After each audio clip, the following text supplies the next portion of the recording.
نحمده ونصلي على رسوله الكريم اما بعد اعوذ باللہ من الشیطان الرجیم بسم اللہ الرحمن الرحیم رب اشرح لي صدری ویسر لي امری واحلل عقدۃ من لسانی یفقہوا قولی صدق اللہ العظیم۔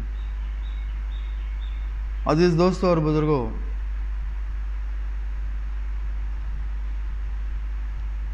آج ہم سورہ بقرہ کی 15ویں رکوع کا ترجمہ کریں گے۔ آؤ قرآن سمجھے اس پروگرام کے تحت آیات 122 سے لے کے 129 تک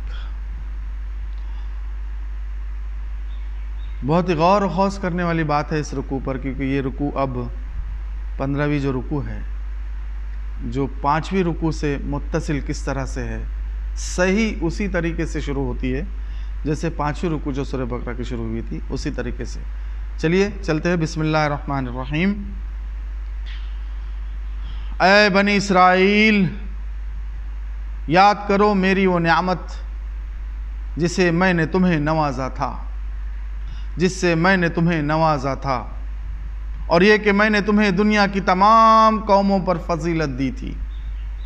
اور ڈرو اس دن سے جب کوئی کسی کے ذرا کام نہ آئے گا، نہ کسی سے فدیہ قبول کیا جائے گا، نہ کوئی سفارش ہی آدمی کو فائدہ دے گی، اور نہ مجرموں کو کہیں سے کوئی مدد پہنچ سکے گی۔ یاد کرو جب ابراہیم علیہ السلام کو اس کے رب نے چند باتوں میں آزمایا اور وہ ان سب میں پورا اتر گیا، تو اس نے کہا میں تجھے سب لوگوں کا پیشوا بنانے والا ہوں۔ ابراہیم علیہ السلام نے عرض کیا، اور کیا میری اولاد سے بھی یہی وعدہ ہے؟ اللہ تعالیٰ نے کیا جواب دیا؟ اس نے جواب دیا، میرا وعدہ ظالموں سے متعلق نہیں ہے، اور یہ کہ ہم نے اس گھر یعنی کعبے کو لوگوں کے لیے مرکز اور امن کی جگہ قرار دیا تھا، اور لوگوں کو حکم دیا تھا کہ ابراہیم علیہ السلام جہاں عبادت کے لیے کھڑا ہوتا ہے اس مقام کو مستقل جائے نماز بنا لو۔ اور ابراہیم علیہ السلام اور اسماعیل علیہ السلام کو تاکید کی تھی کہ میرے اس گھر کو طواف اور اعتکاف اور رکوع اور سجدہ کرنے والوں کے لیے پاک رکھو۔ اور یہ کہ ابراہیم علیہ السلام نے دعا کی، اے میرے رب، اس شہر کو امن کا شہر بنا دے، اور اس کے باشندوں میں سے جو اللہ اور آخرت کو مانے انہیں ہر قسم کے پھلوں کا رزق دے۔ جواب میں اس کے رب نے فرمایا، اور جو نہ مانے گا دنیا کی چند روزہ زندگی کا سامان تو میں اسے بھی دوں گا، مگر آخر کار اسے عذاب جہنم کی طرف گھسیٹوں گا، اور وہ بدترین ٹھکانہ ہے۔ اور یاد کرو ابراہیم علیہ السلام اور اسماعیل علیہ السلام جب اس گھر کی دیواریں اٹھا رہے تھے تو دعا کرتے جاتے تھے، اے ہمارے رب، ہم سے یہ خدمت قبول فرما لے، تو سب کی سننے اور سب کچھ جاننے والا ہے۔ اے رب، ہم دونوں کو اپنا مسلم مطیع فرما بنا،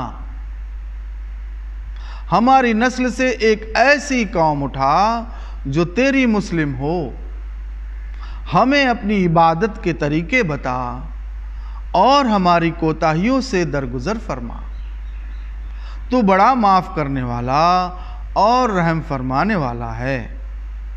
اور اے رب، ان لوگوں میں خود انہی کی قوم سے ایک ایسا رسول اٹھائیو جو انہیں تیری آیات سنائے، ان کو کتاب و حکمت کی تعلیم دے، اور ان کی زندگیاں سنوارے۔ تو بڑا مقتدر اور حکیم ہے۔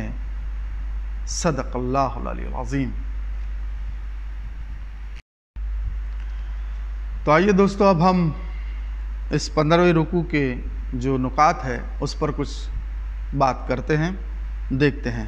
جیسا کہ میں نے آپ کو کہا تھا کہ جیسے 5ویں رکوع سے شروع ہوا تھا کہ یا بنی اسرائیل اذکروا نعمتی التی انعمت علیکم وانی فضلتکم، مطلب یہ کہ وہی چیز یہاں پر شروع ہو رہی ہے، وہی سیم ٹو سیم آیت یہاں پر بھی۔ یہ کیوں ہے؟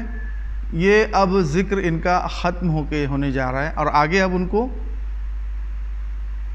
اس فرض منصبی جو ہے ان کے اوپر جو ہے وہ کعبے کا ذکر آنے کے بعد پھر اس کی تحویل قبلہ کا ذکر شروع ہو جائے گا، تو ان کے ہاتھوں سے وہ ساری چیزیں نکلتی جائے گی۔ تو یہ 5ویں رکوع سے 15ویں رکوع تک جو ہے، چوتھے رکوع سے شروع ہوا، 5ویں رکوع میں یہ سیم ٹو سیم، اے بنی اسرائیل یاد کرو میری اس نعمت کو جس سے میں نے تمہیں نوازا تھا۔ دیکھیے کیسا ہے، تو دیکھیے شروع کرتے ہیں ہم۔ جس سے میں نے تمہیں نوازا تھا اور دنیا کی تمام قوموں پر فضیلت دی تھی، اور ڈرو اس دن سے جب کوئی کسی کے ذرا کام نہ آئے گا، نہ فدیہ نہ سفارش کوئی فائدہ نہیں دے گا، اور ظالموں کے لیے کوئی مددگار نہیں ہوگا۔ یہ سیم ٹو سیم، یہ جو ہے نا ایک بہت بڑا امپورٹنٹ ہے، کیونکہ یہ پورا ذکر جو چل رہا ہے۔ تو جیسا کہ میں نے کہہ رہا تھا کہ دوستو جب یہ خطاب چل رہا تھا اس کے بیچ میں ساری باتیں ہم نے سنی، سارے رکوعوں میں جو بنی اسرائیل نے غلطیاں کی، جو بھی کیا انہوں نے پھر اللہ تعالیٰ نے معاف کیا، پھر انہوں نے غلطیاں کی، پھر معاف کیا، پھر آخر میں ابھی وہی چیز ایک بار پھر سے خطاب کے جو جیسا آخری حصہ ہوتا ہے نا، اس میں کیسا کہ ان کا بھی آخری تنبیہ کہ دیکھو پھر سے یاد کرو میں نے تمہیں ایسا کیا تھا، میں نے تمہیں وہ فضیلت دی تھی، تمہیں دنیا کی قوموں پر فضیلت دی تھی، لیکن تم نے ان چیزوں کی قدر نہیں کی۔ تو قدر نہ کرنے پر آگے کیا ہونے والا ہے ہم دیکھتے ہیں انشاءاللہ۔ تو یہ بہت ہی بڑا امپورٹنٹ ہے، کیونکہ یہ پورا ذکر بنی اسرائیل کا چل رہا تھا، جس میں تقریباً ساری ان باتوں اور ان کی ہٹ دھرمی ضد، پھر اللہ کا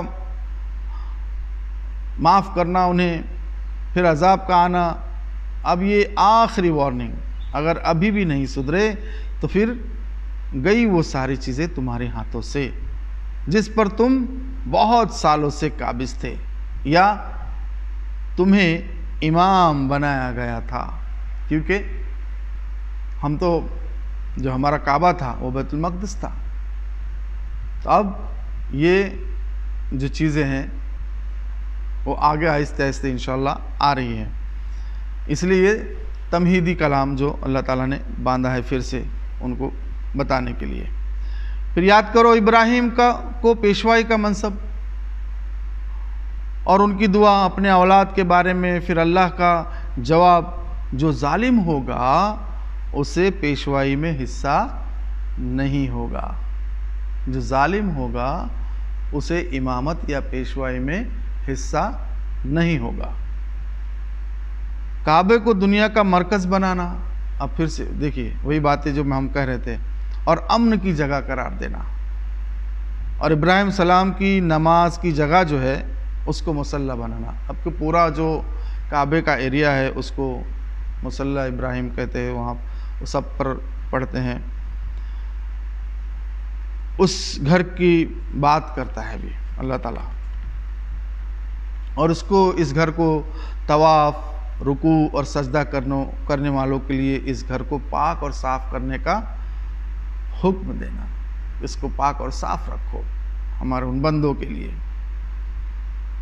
پھر ابراہیم علیہ السلام کی وہی پھر سے دعا، بہت دعائیں سورہ بقرہ اور سورہ آل عمران میں ہے، اور جس میں یہ خاص طور سے بہت اچھی اچھی دعائیں ہمیں انہیں ضرور پڑھنا چاہیے، اس کو یاد کرنا چاہیے کہ ابراہیم علیہ السلام دعا کرتے کہ یا اللہ اس شہر کو امن کا شہر بنا، امن کا شہر بنانے کی دعا کرتے ہیں۔ اس شہر کے باشندوں کو جو اللہ کو اور آخرت کو جو مانے، انہیں ہر قسم کے پھلوں کا رزق دینا۔ پھر اللہ کا جواب پھر سے کہ جو نہیں مانے گا میں اس کو بھی دوں گا، لیکن آخرت میں اس کو میں عذاب جہنم میں گھسیٹ لوں گا، اس کو جہنم کا مزہ چکھنا پڑے گا۔ مطلب چھوٹ کسی کو بھی نہیں ہے، چھوٹ کسی کو بھی نہیں ہے۔ جو اللہ کو مانے گا، روز آخرت کو مانے گا، آپ صلی اللہ علیہ وسلم کو مانے گا، اس قرآن کو مانے گا اور اس پر عمل کرے گا، اور آپ صلی اللہ علیہ وسلم کی بتائی ہوئی باتوں پر جو عمل کرے گا اور ابراہیم علیہ السلام کے طریقے پر جو چلے گا، اس کے لیے جنت ہے، میوے ہیں، ساری وہ چیزیں ہیں جو اللہ تعالیٰ کی نعمتیں ہیں۔ جس سے انکار کیا، جس نے کفر کیا سارے چیزوں سے، اس کو جہنم کی آگ میں ڈالا جائے گا۔ پھر اللہ کا جواب کہ جو نہیں مانے گا اسے بھی دنیا کی چند روزہ زندگی کا سامان دینے کا وعدہ، جیسے کہ ہم نے کہا تھا، چند روزہ زندگی کا سامان دینے کا وعدہ، اور آخرت میں عذاب جہنم۔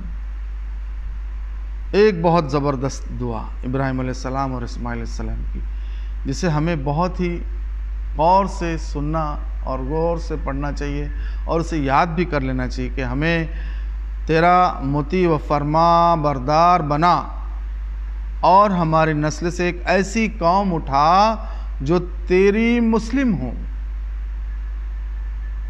اور اپنی کوتاہیوں سے معافی مانگنا۔ پھر ایک رسول کے بھیجنے کی دعا جو کتاب کی تعلیم اور حکمت دے اور ان کی زندگیاں سنوار دے۔ یہ آپ صلی اللہ علیہ وسلم کی طرف اشارہ کہ جیسی دعا کہ اس قوم سے ایسا رسول اٹھا جو لوگوں کو اس کتاب کی تعلیم دے، اس کی حکمت سے آشنا کرے، پھر ان کی زندگیاں سنوار دے۔ تو دوستو، یہ روشن کتاب ہمارے زندگیاں سنوارنے کے لیے آئی ہوئی ہے، اس پر ہمیں دھیان دینا چاہیے، اور خاص طور سے جب کہ ابراہیم علیہ السلام اور اسماعیل علیہ السلام آپ اللہ تعالیٰ سے کہتے ہیں، دعا مانگتے کہ ہمیں اپنا مطیع بنا، اپنا مسلم بنا کر رکھ۔ جو انبیاء اکرام، جو ابو الانبیاء ہے، وہ یہ بات کہہ رہے ہیں کہ ہمیں اپنا مسلم بنا کے رکھ، تو ہمیں بھی یہ دعائیں کرنا بہت ضروری ہے۔ دوستو، ہم تو کچھ بھی نہیں ہیں، ہم کچھ بھی نہیں ہیں، ہم تو گناہ گار ہے، خطا کار ہے، کتنی غلطیاں کرتے ہیں، کتنی خطائیں کرتے ہیں، دنیا میں ملوث ہے۔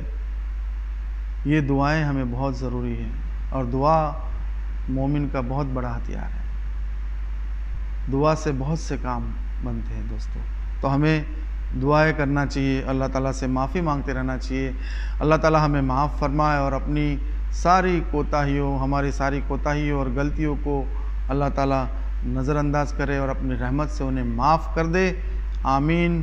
ربنا آتنا فی الدنیا حسنۃ وفی الآخرۃ حسنۃ وقنا عذاب النار وقنا عذاب القبر وقنا عذاب الحشر وقنا عذاب الدین محشرنا یوم القیامۃ مع الابرار۔